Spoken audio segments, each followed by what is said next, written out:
नमस्कार दोस्तों, आप देखना शुरू कर चुके हैं all in one concept education. आज की वीडियो में हम 6 क्लास की ज्योग्राफी के चैप्टर वाइज क्वेश्चन सॉल्व करेंगे। सेकंड चैप्टर है ग्लोब अक्षांश एवं देशांतर। इस चैप्टर का ये पहला क्वेश्चन है। विषुवत के संदर्भ में नीचे दिए गए कथनों पर विचार कीजिए। विषुवत 0 डिग्री अक्षांश को प्रदर्शित करता है, एकदम राइट हो जाएगा। दूसरा, विषुवत का प्रत्येक बिंदु दोनों ध्रुवों से समान दूरी पर होता है, ये भी सही हो जाएगा।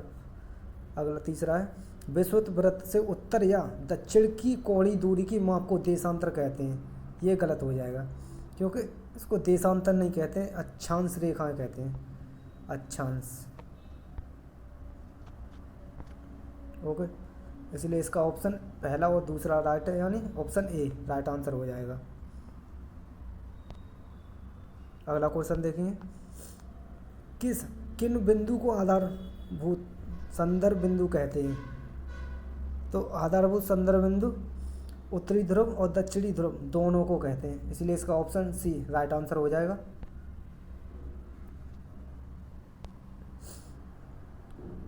अगला देखेंगे, नीचे दिए गए युग्मों में से कौन से सही सुमेलित नहीं है? ये कह रहा है सही सुमेलित नहीं है।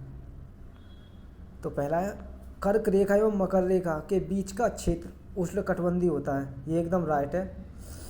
दूसरा, कर्क रेखा एवं उत्तर ध्रुववृत्त के बीच का क्षेत्र शीतकटिबंध, ये गलत हो जाएगा।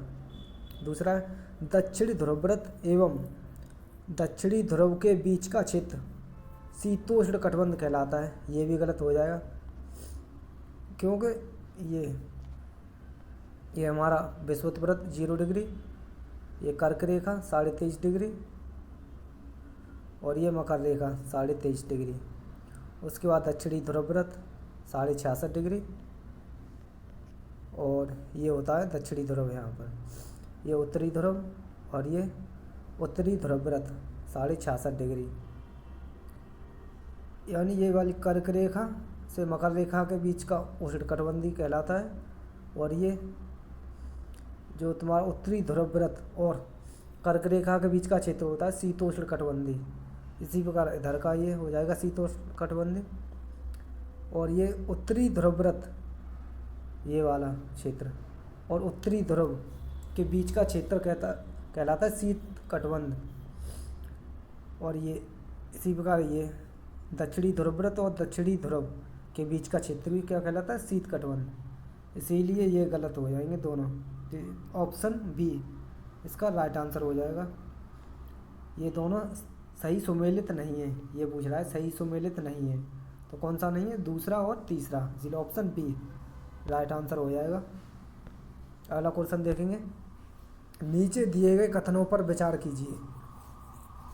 पहला, विषुवत वृत्त से ध्रुवों तक स्थित सभी समांतर वृत्तों को अक्षांश रेखाएं कहते हैं। विषुवत वृत्त से ध्रुवों तक स्थित सभी समांतर वृत्तों को अक्षांश रेखाएं कहते हैं, ये राइट हो जाएगा।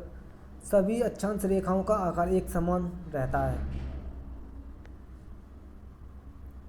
ये वाला गलत हो जाएगा। एक समान नहीं रहता है बल्कि ध्रुवों की ओर बढ़ने पर घटता जाता है, इसलिए इसका ऑप्शन ए राइट आंसर हो जाएगा, केवल फर्स्ट। अगला प्रश्न देखेंगे, उत्तरी ध्रुव से दक्षिणी ध्रुव को जोड़ने वाली संदर्भ रेखा को क्या कहा जाता है? तो उत्तरी ध्रुव से दक्षिणी ध्रुव को जोड़ने वाली संदर्भ रेखा कहलाती है हमारी देशांतरी यामोत्तर। ये पूछ रहा है, ये हो गया हमारा उत्तरी ध्रुव, ये हो गया दक्षिणी ध्रुव, इसको मिलाने वाली रेखा ये कहलाती है हमारी देशांतरी यामोत्तर, इसीलिए इसका ऑप्शन बी राइट आंसर हो जाएगा। अगला क्वेश्चन देखेंगे, देशांतरी यामोत्तर अभी बताई थी कौन सी है? ये वाली रेखा, उत्तरी ध्रुव और दक्षिणी ध्रुव को जोड़ने वाली, और इसको कहते हैं विषुवत रेखा 0 डिग्री। यामोत्तर के संदर्भ में, इसके संदर्भ में पूछ रहा है ये। नीचे दिए गए कथनों पर विचार कीजिए। देशांतरी यामोत्तर अर्धव्रत होते हैं, एकदम राइट हो जाएगा, क्योंकि ये अर्धव्रत को ही तो बना रही है, ये वाला आधा व्रत अर्धव्रत ही है। दूसरा देखेंगे, इनके बीच की दूरी ध्रुवों की ओर बढ़ने पर घटती जाती है, एकदम सही बात है, ये घटती जाती है और ध्रुवों पर कितनी हो जाती है, बिल्कुल 0 हो जाती है, ये भी सही हो जाएगा। तीसरा है, देशांतरी यामात्रों की लंबाई एक समान होती है, ये भी सही हो जाएगा, यानी उपरोक्त सभी, इसका ऑप्शन डी राइट आंसर हो जाएगा। अगला प्रश्न देखेंगे, किसी स्थान पर मानक समय स्टैंडर्ड टाइम निर्धारित करने का आधार होता है। तो स्टैंडर्ड समय निर्धारित करने का क्या होता है, प्रमुख यामोत्तर, जो हमारी बीच से होकर गुजरती है, ये वाली रेखा, इसीलिए इसका ऑप्शन बी राइट हो जाएगा, प्रमुख यामोत्तर। अगला क्वेश्चन देखेंगे, नीचे दिए गए कथनों में से कौन सा या से कथन सत्य हैं। प्रमुख यामोत्तर या 180 डिग्री यामोत्तर मिलकर पृथ्वी को समान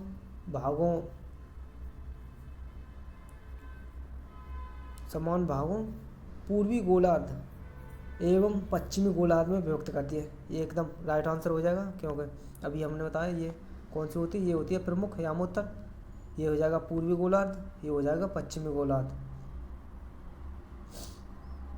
ये और ये 180 डिग्री हो जाएगा ये, इसलिए इसका ऑप्शन ए फर्स्ट राइट हो जाएगा। दूसरा 180 डिग्री पूर्व और 180 डिग्री पश्चिम, ये वाला 180 डिग्री और 180 डिग्री ये पश्चिम यामोत्तर एक ही रेखा पर स्थित है, सही बात है, बिल्कुल यही तो है सब दोनों की, इसीलिए ये भी सही हो जाएगा, इसलिए ऑप्शन सी इसका राइट आंसर हो जाएगा, पहला और दूसरा दोनों। अगला प्रश्न देखेंगे, नीचे दिए गए कथन एवं कारणों पर विचार कीजिए। कथन क्या कह रहा है, ग्रीनविच से पूर्व के स्थानों का समय, अब ग्रीनविच रेखा कौन सी, हम प्रमुख यामोत्तर को ही हम ग्रीनविच रेखा भी कहते हैं, ये कह रहा है ग्रीनविच से पूर्व के स्थानों का समय ग्रीनविच समय से आगे होता है,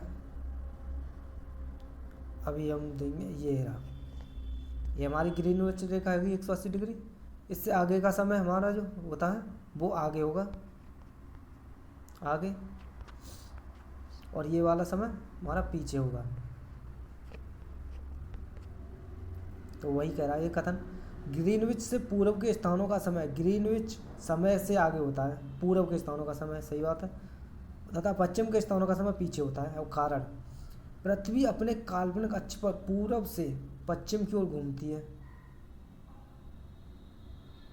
पृथ्वी पूर्व से पश्चिम की ओर घूमती है, ये गलत हो जाए कारण, क्योंकि पृथ्वी पश्चिम से पूर्व की ओर घूमती है, बल्कि पूर्व से पश्चिम की ओर नहीं घूमती है, इसीलिए इसका ऑप्शन वो कारण सही, यानी कथन सही है, कारण गलत, ऑप्शन सी राइट आंसर हो जाएगा। अगला प्रश्न देखेंगे, पृथ्वी को अपने अक्ष में 1 डिग्री घूमने में कितना समय लगता है। तो 1 डिग्री घूमने में कितना समय लगता है, 4 मिनट, ऑप्शन ए। कैसे, ये पूरा है, टोटल कितना होता है यहाँ से यहाँ तक 360 डिग्री, 60 डिग्री, इसी प्रकार 360 डिग्री कितने 24 घंटे में घूमती है लगभग पृथ्वी एक दिन में, तो टोटल हो जाएगा हमारा 24 घंटों में कितने, 1 घंटे में 60 मिनट इंटू 60 मिनट में 60 सेकंड, यानी 3600, तो 0 से 0 का 6 छंग 36।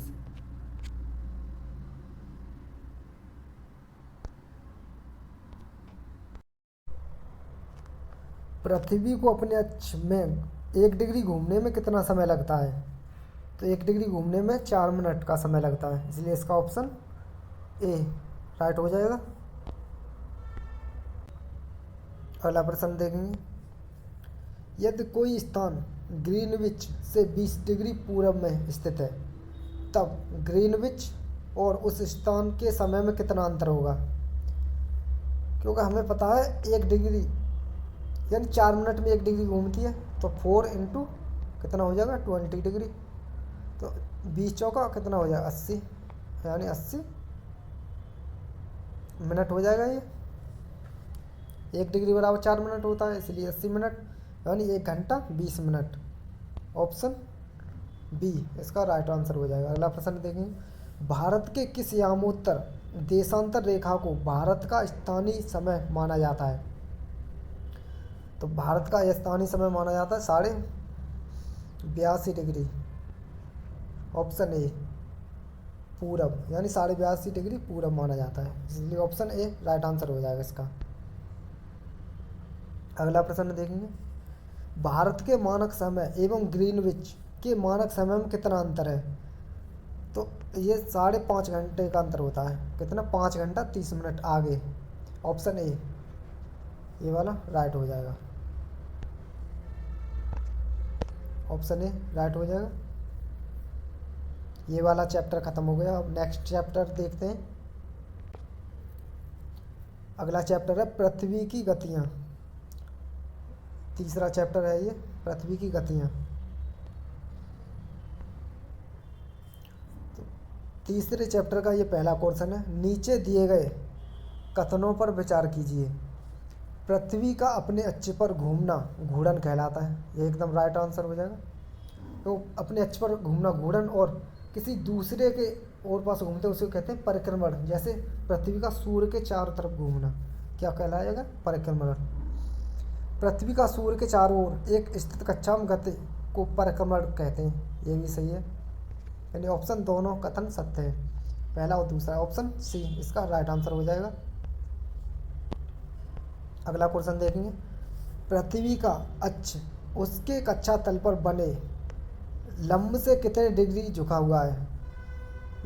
तो पृथ्वी का अक्ष अपने अक्ष से कितने डिग्री को झुका हुआ तो होता है ये 23.5 डिग्री। 23.5 डिग्री पर झुकी हुई होती है पृथ्वी। और यानी सूर्य का जो चक्कर लगाती है दीर्घवृत्ताकार मार्ग में, वो 23.5 डिग्री झुक करके लगाती है, इसलिए इसका ऑप्शन ए राइट आंसर हो जाएगा। अगला क्वेश्चन देखेंगे, प्रदीप्त व्रत किसे कहते हैं? यानी प्रदीप व्रत, प्रदीप व्रत वह व्रत होता है जो दिन और रात को विभाजित करता है ग्लोब पर। जैसे कि ये हमारा ग्लोब हो जाएगा, ये हमारा हो जाएगा प्रदीप व्रत। ठीक है, ये हमारी रात हो गई, इधर ये रात हो गई, और ये दिन। आधे में दिन होता है, आधे में क्या हो जाएगी? रात। तो प्रदीप व्रत क्या करता है? हम दिन और रात को विभाजित करता है, इसीलिए इसका ऑप्शन सी ग्लोब है व्रत जो दिन और रात को विभाजित करेगा। ऑप्शन सी राइट आंसर हो जाएगा। अगला क्वेश्चन देखेंगे, ऋतुओं में परिवर्तन का कारण होता है। ऋतुओं में परिवर्तन का कारण होता है सूर्य के और पृथ्वी की स्थिति में परिवर्तन। ऑप्शन ए इसका राइट आंसर हो जाएगा, क्योंकि पृथ्वी ये हमारा सूर्य का एक चक्कर लगाने में 365 दिन लेती है लगभग। तो जिस वजह से जैसे पृथ्वी घूमती जाती है उसी प्रकार से उसका ये हमारा हो गया ये सूर्य, और पृथ्वी ये चक्कर लगा रही है इधर से घूमते हुए, घूमती जा रही। जैसे ये घूमती जाएगी और वैसे इसकी ऋतुओं में परिवर्तन होता जाता है, इसकी पृथ्वी की स्थिति के परिवर्तन के कारण, इसलिए उसका ऑप्शन ए राइट हो जाएगा। अगला क्वेश्चन देखेंगे, 21 जून को पृथ्वी का उत्तरी गोलार्ध सूर्य की तरफ झुका होता है। सही बात है, सूर्य की किरणें कर्क रेखा पर सीधी पड़ती हैं, इसके परिणाम स्वरूप ऊष्मा अधिक प्राप्त होती है। इस क्षेत्रों में सबसे लंबा दिन तथा सबसे छोटी रातें होती हैं। पृथ्वी की इस अवस्था को कहते हैं, इस अवस्था को हम कहते हैं जब पृथ्वी का उत्तरी गोलार्ध में सूर्य की तरफ झुका होता है तो उसे कहते हैं उत्तरी आयनात। यदि दक्षिण में झुका हुआ होगा तो उसे कहेंगे हम दक्षिणी आयनात, इसलिए इसका ऑप्शन ए राइट आंसर हो जाएगा। अगला प्रश्न देखेंगे, कह रहा है दक्षिणी आयनात। दक्षिणी आयनाथ के संदर्भ में दक्षिणी ध्रुव सूर्य की ओर झुका होता है, राइट आंसर हो जाएगा। यानी सूर्य दक्षिणी ध्रुव की ओर झुका हुआ होता है। दूसरा, सूर्य की किरणें मकर रेखा पर सीधी पड़ती हैं, ये भी बात सही है। दक्षिणी गोलार्ध पर छोटे दिन व लंबी रातें वाली ऋतुएं होती हैं, ये गलत हो जाएगा, क्योंकि छोटे दिन नहीं बल्कि बड़ा दिन एवं छोटी रातों वाली ऋतुएं होती हैं। जिस तरफ झुक जाता है उसी की तरफ लंबे दिन हो जाते हैं, इसलिए ये वाला ऑप्शन गलत हो, यानी पहला और दूसरा राइट आंसर है किसमें, ऑप्शन सी में। इसका ऑप्शन सी राइट आंसर हो जाएगा। अगला क्वेश्चन देखेंगे, विषुव के संदर्भ में नीचे दिए गए कथन में से कौन से सत्य हैं। तो पहला है, इस अवस्था में सूर्य की किरणें विषुवत वृत्त पर सीधी पड़ती हैं। दूसरा, पूरी पृथ्वी पर दिन और रात बराबर होते हैं, सही बात है। जब विषुवत वृत्त, हमारा विषुवत वृत्त क्या है, यही तो है विषुवत वृत्त, 0 डिग्री, जब इस पर सीधी पड़ेंगी सूर्य की किरणें तो हमारे बराबर के दिन होंगे, यानी दोनों तरफ, यानी दक्षिणी गोलार्ध में और उत्तरी गोलार्ध दोनों में बराबर प्रकाश जाएगा। इसी वजह से हमारी पृथ्वी पर दिन और रात समान होते हैं, इसीलिए दूसरा भी ऑप्शन सही हो जाएगा। कोई भी ध्रुव सूर्य की ओर नहीं झुका होता है, सही बात है, ना तो उत्तरी ध्रुव झुका होता है ना दक्षिणी ध्रुव, इसीलिए तो विषुवत रेखा पर यानी सीधी पड़ती हैं, इसलिए इसका ऑप्शन ये तीनों उपरोक्त सभी राइट आंसर हो जाएगा।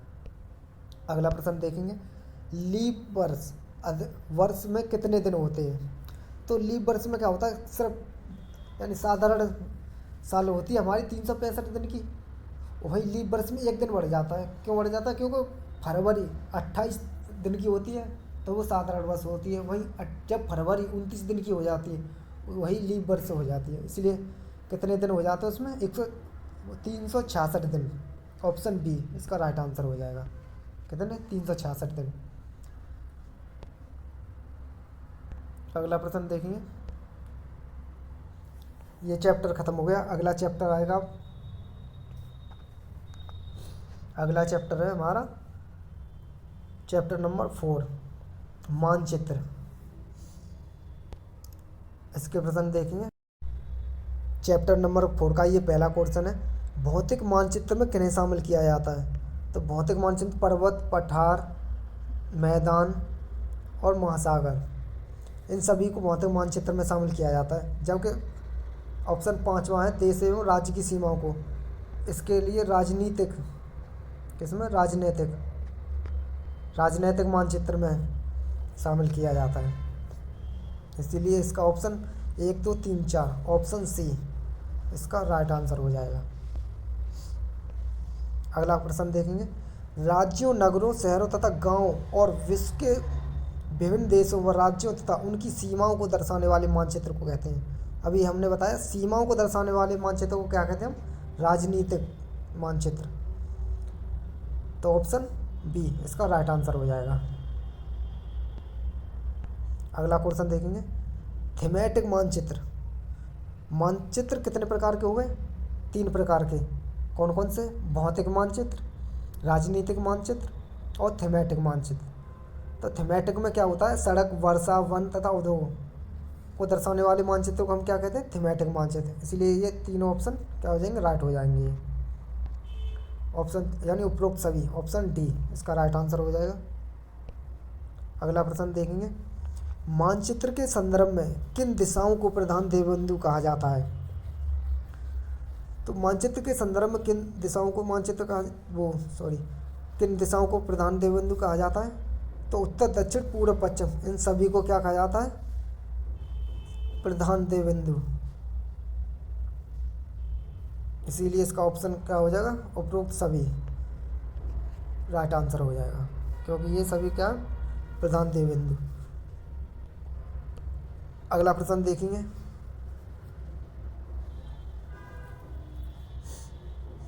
मानचित्र के संदर्भ में रूढ़ प्रतीक किसे कहा जाता है। रूढ़ प्रतीक,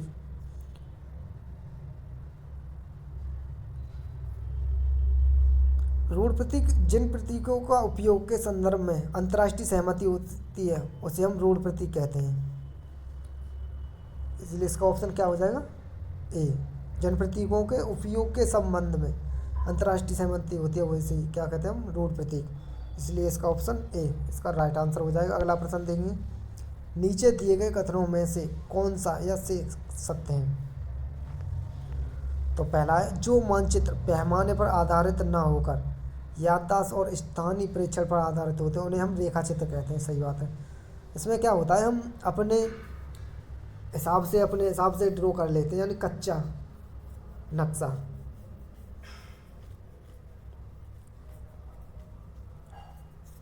उसे क्या हम कहते हैं, रेखा चित्र। दूसरा है, एक छोटे क्षेत्र का बड़े पैमाने पर खींचा गया रेखा चित्र खाका कहलाता है।